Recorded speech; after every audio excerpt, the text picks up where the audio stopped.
Hello dear students, देखिए बच्चों,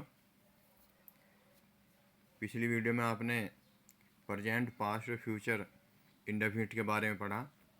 अब देखिए कॉन्टिन्यूअस टेंस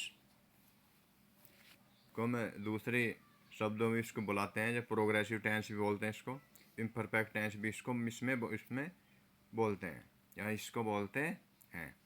और देखिए बच्चों, इसमें कार्य लगातार चलता रहता है, इस वजह से इसको कॉन्टिन्यूअस कहा गया है। ये रहा है, रही है, हुआ है, हुई हैं, ये प्रेजेंट में होता है। पास्ट में रहा था, रही थी, हुआ था, हुई थी। और फ्यूचर में रहा होगा, रही होगी, हुआ होगा, हुई। इनमें कार्य लगातार कंटिन्यू रहता है, इस वजह से इसका नाम दिया गया है कंटिन्यूअस टेंस। इसमें कार्य लगातार चलता रहता है, इसमें कार्य पूरा नहीं होता। अब देखेंगे इसके रूल देखेंगे। सबसे पहले इसका चार्ट देखिए। सब बच्चे चार्ट देखेंगे इसका, तीनों जो टेंस है हमारे, present continuous tense, past continuous tense और फ्यूचर कॉन्टिन्यूअस टेंस। इसका चार्ट देखिए, ध्यान से समझेंगे और अपनी कॉपी में भी लिख लेंगे सही बच्चे। प्रेजेंट कॉन्टिन्यूअस टेंस देखिए, पहचान होती है क्रिया में रहा है, रही हैं, रहे हैं, हुआ है, हुए हैं आदि शब्द आते हैं। अफर्मेटिव का रूल क्या होता है? Affirmative subject is are am, main verb में आईएनजी लगती है plus object. Is are am होता है हेल्पिंग वर्ब, एक वचन के साथ इज लगेगा, बहुवचन के साथ आर, आई के साथ एम प्लस ऑब्जेक्ट। निगेटिव में इज आर एम के बाद नोट लग जाएगा, subject is are am not, main verb में आईएनजी प्लस ऑब्जेक्ट। इंटरगेटिव में क्या लाएंगे? ई शुरू में क्या कहेंगे? अंग्रेजी इज आर एम आएगी, फिर सब्जेक्ट आएगा, मेन वर्ब में आईएनजी आएगी, ऑब्जेक्ट आएगा। और डबल इंटरगेटिव में देखिए, जो सेकंड टाइप इंटरगेटिव होता है, इसमें क्वेश्चन वर्ड शुरू में आ जाएगा, यदि वाक्य के बीच में क्वेश्चन वर्ड आता है तो। फिर आएगा इज आर एम, फिर सब्जेक्ट, मेन वर्ब में आईएनजी और ऑब्जेक्ट। इसी प्रकार पास्ट कॉन्टिन्यूअस में क्रिया में क्या आएगा? रहा था, रही थी, रहे थे, हुआ था, हुई थी या हुए थे। अफर्मेटिव में क्या आएगा? इसमें एक वचन के साथ वॉज, बहुवचन के साथ वर, मेन वर्ब में आईएनजी और ऑब्जेक्ट। निगेटिव में सब्जेक्ट वॉज वर के बाद नोट आ जाएगा, मेन वर्ब में आईएनजी लग जाएगी और ऑब्जेक्ट। इस पर इंटरगेटिव में शुरू में क्या अंग्रेजी आएगी? वॉज या वर, सब्जेक्ट, मेन वर्ब में आईएनजी लगेगा, उसके बाद आएगा ऑब्जेक्ट। और यदि वाक्य डबल इंटरगेटिव तो शुरू में लगेगा क्वेश्चन वर्ड, यहाँ पे क्वेश्चन वर्ड है, शुरू में लगा दें क्वेश्चन वर्ड, वॉज या वर, सब्जेक्ट, मेन वर्ब में आईएनजी और ऑब्जेक्ट। फ्यूचर कॉन्टिन्यूअस देखिए, फ्यूचर कॉन्टिन्यूअस में क्या आता है? रहा होगा, रही होंगी, रहे होंगे, हुआ होगा, हुई होंगी या हुई होगी। अफर्मेटिव में सब्जेक्ट विल या shall be plus main verb में आईएनजी और ऑब्जेक्ट। एक बात का ध्यान रखेंगे, फ्यूचर कॉन्टिन्यूअस में आई और वी के साथ शैल भी लगाएंगे और अदर के साथ क्या लगाएंगे? विल बी प्लस वर्ब की फर्स्ट फॉर्म में आईएनजी। नेगेटिव में क्या लगाएंगे? सब्जेक्ट विल, शैल, इन दोनों के बीच में क्या जाएगा? नॉट, विल नॉट बी और शैल नॉट बी, मेन वर्ब में आईएनजी और ऑब्जेक्ट। इसका इंटरगेटिव देखें, शुरू में क्या अंग्रेजी आ जाएगी? विल या शैल, सब्जेक्ट बी, मेन वर्ब में आईएनजी और ऑब्जेक्ट। यानी सब्जेक्ट किसके बीच में आएगा? विल बी और शैल बी के बीच में क्या आ जाएगा? सब्जेक्ट। या यदि क्वेश्चन वर्ड बीच में तो क्वेश्चन वर्ड शुरू में लग जाएगा, विल या शैल, सब्जेक्ट बी, मेन वर्ब में आईएनजी और ऑब्जेक्ट। इन तीनों में कॉमन क्या चीज़ है? इन तीनों में कॉमन है कि तीनों में आईएनजी फॉर्म आती है, केवल जो हेल्पिंग वर्ब है वो तीनों में अलग अलग आती हैं। और इसी प्रकार हिंदी में इसमें रहा, रही हैं, इसमें है रहा था, रही थी, इसमें है रहा होगा, रही होंगी। अब देखेंगे हम आगे, अब आगे अलग अलग देखेंगे। सबसे पहले देखें प्रेजेंट कॉन्टिन्यूअस। प्रेजेंट कॉन्टिन्यूअस में क्रिया में रहा है, रही है, हुआ है, हुई है आदि शब्द आते हैं। Affirmative subject is are am, main verb में आईएनजी और ऑब्जेक्ट। निगेटिव में subject is are am not, main verb में आईएनजी लगेगा और ऑब्जेक्ट। इंटरोगेटिव में शुरू में क्या कहेंगे? अंग्रेजी is are am, subject, main verb में आईएनजी लगेगी और ऑब्जेक्ट। और यदि क्वेश्चन वर्ड बीच में आए तो क्वेश्चन वर्ड की अंग्रेजी सबसे पहले लगाएंगे, उसके बाद लगेगा is are am, subject, main verb में आईएनजी लगेगी, उसके बाद क्या लगेगा? ऑब्जेक्ट। अब देखते हैं हम सेंटेंस। सबसे पहले देखेंगे अफर्मेटिव सेंटेंस, सभी बच्चे ध्यान से समझेंगे। अफर्मेटिव सेंटेंस, मैं एक निबंध लिख रहा हूँ, तो सब्जेक्ट कौन कौन लिख रहा है निबंध? मैं। तो मैं की अंग्रेजी सबसे पहले लेंगे आई, आई का क्या लगता है? Am, writing an essay. तो अधिकतर जो सेंटेंस होता है वो अधिकतर उल्टा बनता है। देखो सब्जेक्ट और हेल्पिंग वर्ब छांट के उल्टा लिखना शुरू कर दो। आई गया, एम आ गया, फिर आया लिखने के आगे राइटिंग, एक निबंध के आगे एन एसे। शिवानी एक गाना गा रहे, Shivani is singing a song. Shivani क्या है, सिंगुलर नंबर है, तो इस वजह से क्या लगा यहाँ पे इज। और मेन वर्ब में आईएनजी ऑब्जेक्ट। वे हंस रहे हैं, तो वे क्या है, वे प्लूरल नंबर है, तो क्या लगेगा इसके साथ are. They are laughing.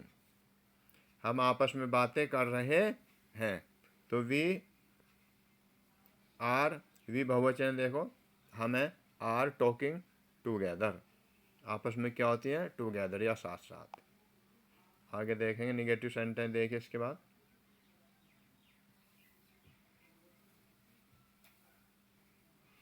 Negative में क्या करेंगे। निगेटिव में सब्जेक्ट, ये देखिए निगेटिव सेंटेंस में इज आर एम और वर्ब की मेन वर्ब के बीच में क्या आ जाएगा, नोट। यानी इज आर एम और वर्ब के बीच में क्या लगाएंगे हम, नोट।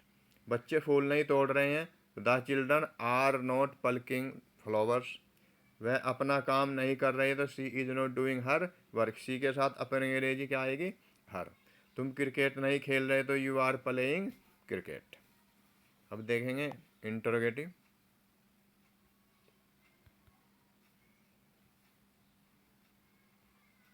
ध्यान से समझेंगे सही बच्चे। इंटरोगेटिव सेंटेंस यानी प्रश्नवाचक वाक्य। क्या वह एक पत्र लिख रही है, तो क्या की अंग्रेजी क्या आएगी, इज। क्योंकि ये क्या है, ये वह एक वचन, तो इज आ गई। Is she writing a letter. क्या तुम परीक्षा में बैठ रहे हो, बैठने क्या होते हैं, अपियरिंग। तो are you appearing in the examination. क्या माली पौधों को सींच रहा है या पानी दे रहा है, तो माली एक वजह क्या आ जाएगा, is the gardener watering the plants.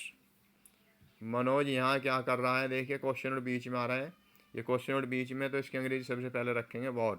फिर मनोज एक वजह क्या लगाएंगे, इज। मनोज करने गया डूइंग हेयर।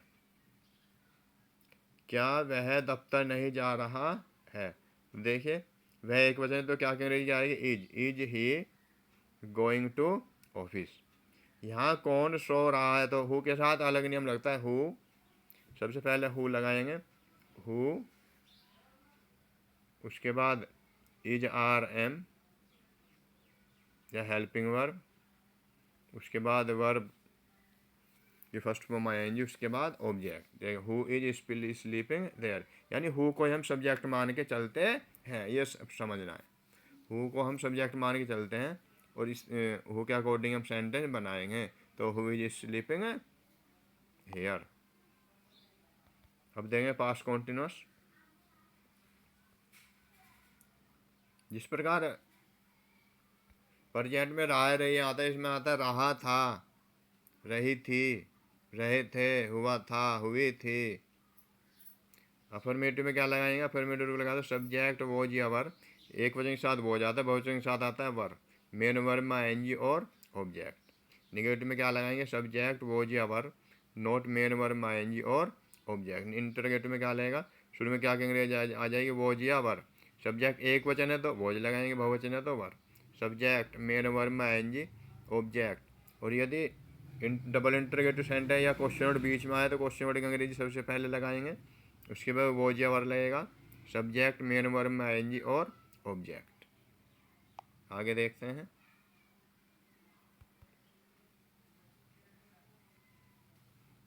अफर्मेटिव सेंटेंस देखिए इसका। सबसे पहले देखें इन वाक्यों में रहा था, रही थी। पहचान तो मैंने पीछे बता दिया आपको, फिर भी दोबारा देख लीजिए। ये क्रिया में लगे रहते हैं।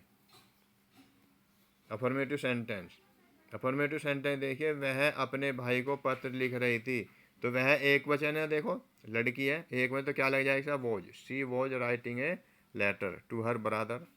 हम बस से यात्रा कर रहे थे, we were travelling by bus. हम बहुवचन है, तो क्या लग जाएगा इसके साथ, वर। यात्री इधर उधर घूम रहे थे, तो यात्री भी क्या है, बहुवचन है, तो इसके साथ क्या लगेगा, वर। द पैसेंजर्स वर, इधर उधर घूमने होते, wandering, wandering to and fro. Negative sentence देखेंगे इसके बाद इसका।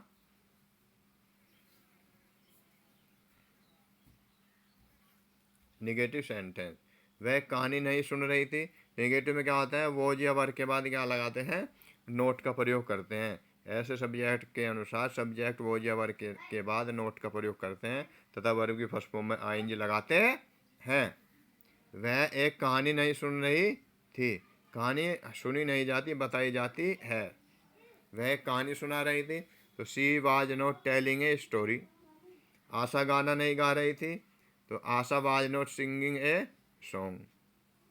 तुम पानी नहीं पी रहे थे, तो you were not drinking water.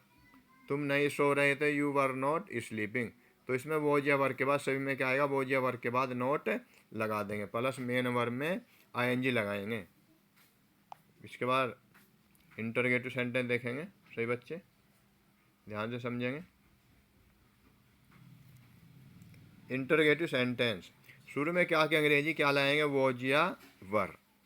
शुरू में क्या क्या अंग्रेजी क्या लगाते हैं वो, ये देखिए अनुवादमन।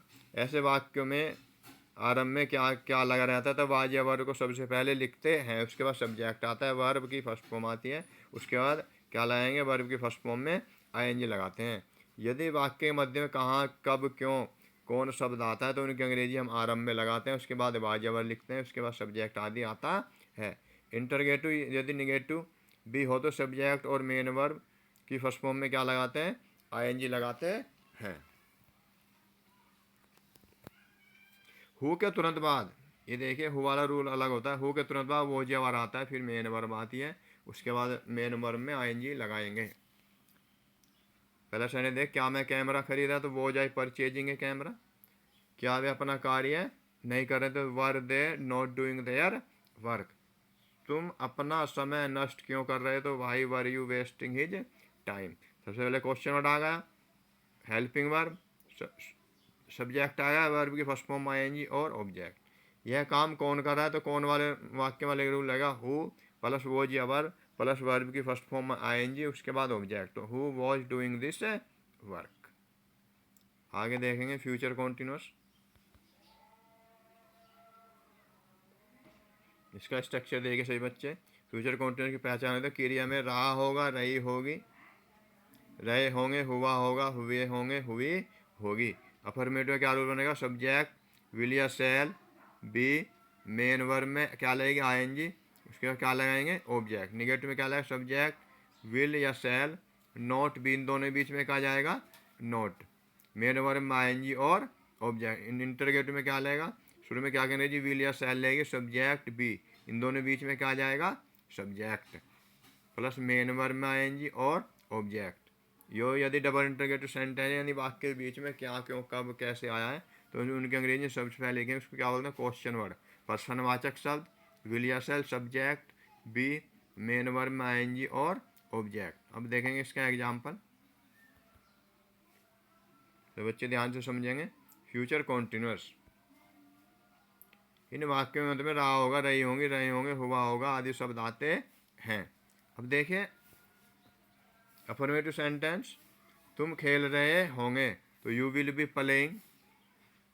एक बात को ध्यान रखना, आई और वी के साथ क्या लाएंगे इसमें, आई और वी के साथ क्या लाएंगे, शैल बी, शैल बी, और अदर के साथ क्या लगाएंगे, विल बी। सुमन इस समय पढ़ रही होगी, Suman will be reading at this time. मैं एक पत्र लिख रहा हूँगा, तो I shall be writing a letter. देखो मैं की क्या होती है, आई तो आई के है, क्या लगा यहाँ पे शैल बी। वे अपने गांव जा रहे होंगे, तो दो they will be going to their village. They के साथ अपने अंग्रेजी क्या लगती है देयर। रवि अभी सो रहा होगा, तो Ravi will still be sleeping. अब देखें इसका निगेटिव सेंटेंस, ध्यान से समझेंगे सभी बच्चे। निगेटिव सेंटेंस, निगेटिव में क्या करते हैं, विल या शैल इन दोनों के बीच में क्या लगाते हैं नोट। विल या शैल के बीच में नोट लगाकर वर्ब की फर्स्ट फॉर्म में आईएनजी लगाते हैं। मदन इस समय बाजार नहीं जा रहा होगा, subject will plus not plus be plus verb की फर्स्ट फॉर्म आईएनजी और object. Madan will not be going to market at this time. Rita गाना नहीं गा रही होगी, तो Rita will not be singing a song. मैं अपना पार्ट याद नहीं कर रहा हूँ तो देखो मैं की क्या होती है आई के साथ क्या लगेगा यहाँ पे shall not be learning my lesson. I के साथ अपने अंग्रेजी आती है माई। अब देखेंगे इंटरगेटिव सेंटेंस। इंटरगेटिव बच्चों दो तरह के होते हैं। इंटरगेटिव सेंटेंस क्या नो इसमें क्या करते हैं, शुरू में क्या कि अंग्रेजी विल या शैल लगाते हैं, उसके बाद सब्जेक्ट, उसके बाद बी लगेगा। और डबल इंटरगेटिव में क्वेश्चन वर्ड शुरू में लगेगा, फिर विल या शैल, उसके बाद सब्जेक्ट, उसके बाद बी, उसके बाद वर्ब की फर्स्ट फॉर्म आएंगी, उसके बाद ऑब्जेक्ट लगाएंगे। क्या नौकर कमरा साफ कर रहा होगा, तो will the servant be cleaning the room. क्या हम सामान नहीं खरीद रहे होंगे, तो shall we not be buying the goods. देखो वी के साथ क्या लगेगा, शैल लगा है। तुम रोहित के साथ कहाँ खेल रहे हैं, तो क्वेश्चन वर्ड आया है, तो क्वेश्चन वर्ड लगेगा सबसे पहले, उसके बाद हेल्पिंग वर्ब, उसके बाद सब्जेक्ट, उसके बाद बी, उसके बाद वर्ब की फर्स्ट फॉर्म। तुम रोहित के साथ कहाँ खेल रहे होंगे, तो where will you be playing with Rohit. कल यहाँ कौन कौन रह रहा होगा, तो कौन के साथ क्या रूल लगता है, कौन के साथ who plus will be plus verb की first form ing plus object. Who को ही हम सब्जेक्ट मान के चलते हैं। तो कल यहाँ कौन रह रहा होगा, तो who will be living here tomorrow.